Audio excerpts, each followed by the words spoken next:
2024 Lotus Emira is both a first and a last. Naming a road gives it something like a personality, or at least a sense of drama. North Carolina Highway 209, aka the Rattler, needs no help with either. Its two-lane pavement ripples north-south in the mountains near the Tennessee border, traversing just over 36 miles of forest in the process.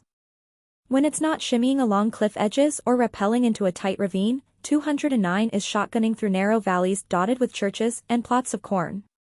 Some sections are so darkened by the tree canopy that shadows are rare on cloudless days, others offer breathtaking skyline views. Not all of those miles are famous. The Rattler's unofficial beginning sits roughly 12 miles north of 209's southern terminus, at the intersection of North Carolina State Route 1334, next to an old gas station and general store. Ride the Rattler, the sign reads. Starts here. Next 24 miles. 290 curves. The sign's center holds a drawing of a snake and a grinning skull. At the bottom, in smaller type, are the words Ferguson Supply, the name of the store, and Rattler shirts inside. Some people like their fun roads with drama, a story, and a t-shirt, others just want corners and straights and to get on with it. Because he likes all of the above but also stupid jokes, your narrator simply left that intersection at full rip while making a face like Graham Hill and dreaming up nerdy sports car riffs on movie titles, two-lane t-shirt, Apex through the gift shop, etc. Colin Chapman, the engineering genius and master pitchman who founded Lotus Cars, would probably have liked all of this. Dead since 1982, Chapman built his company on a mix of relentless innovation and staggering disdain for the status quo. Above all, he believed in the sales power of a good image, regardless of whether it aligned with reality. The Rattler doesn't much remind you of death or a snake, and you can't see that sign without wondering which came first, the road name chicken or the t-shirt shop egg. But if you are staring down the barrel of some 300 corners at the wheel of a mid-engine English bolide, it feels like you have arrived somewhere worth going, so you leave that intersection by whacking the throttle into next week.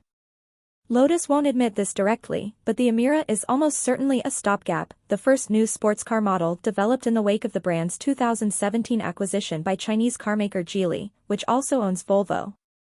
Geely has been pumping money into Lotus for years, investing in this car, yes, but also in everything from a new automated factory to an upcoming line of mass-market EVs. Transliterated from Arabic, Emira means a princess. Fittingly, the Lotus's hardware is a kind of royalty, old of blood and long faded, if a bit shallow in gene pool. The Emira was launched in Europe for 2023 as a replacement for the aging Lotus Evora, a 2+2 sports car first sold in America for 2010.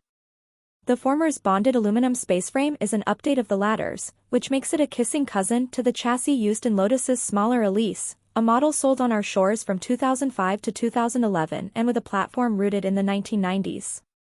The body is a raft of influences, some McLaren here, a dash of Ferrari there, doses of seashell, lady hip, eel, manta ray, clam, Volvo.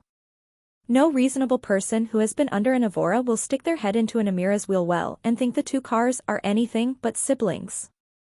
The Toyota-sourced 400 horsepower 3.5-liter V6 and the 𝑖ZEN 6-speed manual transaxle are essentially Evora carryover pieces. A 360 horsepower turbo 4 paired with an 8-speed dual-clutch automatic, both sourced from Mercedes-Benz, will